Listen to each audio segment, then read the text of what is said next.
అందరికీ నమస్కారం అండి. జ్యేష్ఠ పౌర్ణమి మరియు వట సావిత్రి పూజా విధానం అయితే ఈ వీడియోలో తెలుసుకుందామండి. ఈ పూజ సంపద సౌభాగ్య కోసం అయితే చేస్తారు. అదేంటో ఈ వీడియోలో తెలుసుకుందాం. 2026 సంవత్సరంలో నిజ జ్యేష్ఠ పౌర్ణమి జూన్ 29 సోమవారం నాడు వచ్చింది. ఈ రోజున లక్ష్మీనారాయణులు, శివుడు, చంద్రుని పూజించడం వల్ల విశేష ఫలితాలు లభిస్తాయి. వివాహిత స్త్రీలు తమ భర్త ఆయురారోగ్యాల కోసం ఈరోజే వట సావిత్రి వ్రతం, వట పూర్ణిమ కూడా ఆచరిస్తారు. జ్యేష్ఠ పౌర్ణమి తిథి ప్రారంభం జూన్ 29, 2026 నాడు తెల్లవారుజామున 3:06 గంటల వరకు. పౌర్ణమి తిథి ముగింపు జూన్ 30, 2026 ఉదయం 5:26 గంటలకు. తిథి ప్రకారం జూన్ 29 సోమవారం రోజే పౌర్ణమి పూజలు, ఉపవాసాలు ఆచరించాలి. జ్యేష్ఠ పౌర్ణమి రోజు సోమవారం కావడం వల్ల శివారాధనతో పాటు విష్ణుమూర్తి పూజకు ఎంతో అనుకూలమైన రోజు. తెల్లవారుజామునే లేచి వీలైతే గంగాజలం కలిపిన నీటితో స్నానం చేయాలి.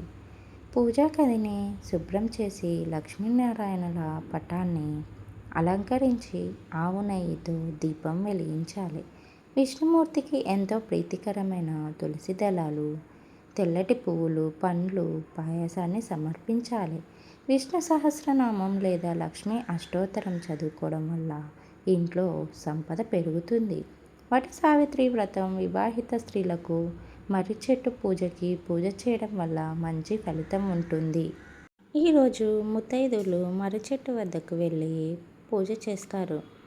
ఈరోజు ఓం శ్రీ సావిత్రయే నమః మంత్రాన్ని 11 లేదా 108 సార్లు జపించాలి. చెట్టుకి పసుపు కుంకుమలు రాసి దారంతో నూలుపోగు చుట్టూ 7 లేదా 108 సార్లు ప్రదక్షిణ చేస్తారు.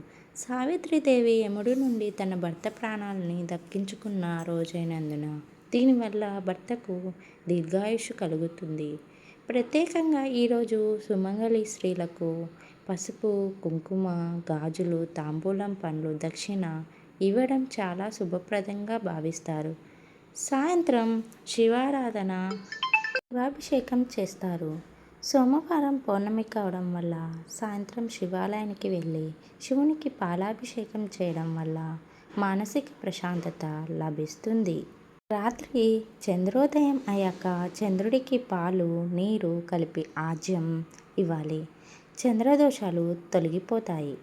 ఈరోజు చేయాల్సిన ముఖ్యమైన పరిహారాలు మరియు దానాలు. బియ్యం దానం ఇంట్లో అన్నపూర్ణ లక్ష్మి కటాక్షం కోసం. వస్త్రదానం సుమంగళులకు చీర, రవిక ఇవ్వడం శుభప్రదం. పసుపు, కుంకుమ, గాజులు, తాంబూలం దానం ఇవ్వడం అఖండ సౌభాగ్య కోసం ఇస్తారు. కొబ్బరికాయ, పండ్ల దానం పుణ్యఫలాన్ని ప్రసాదిస్తుంది.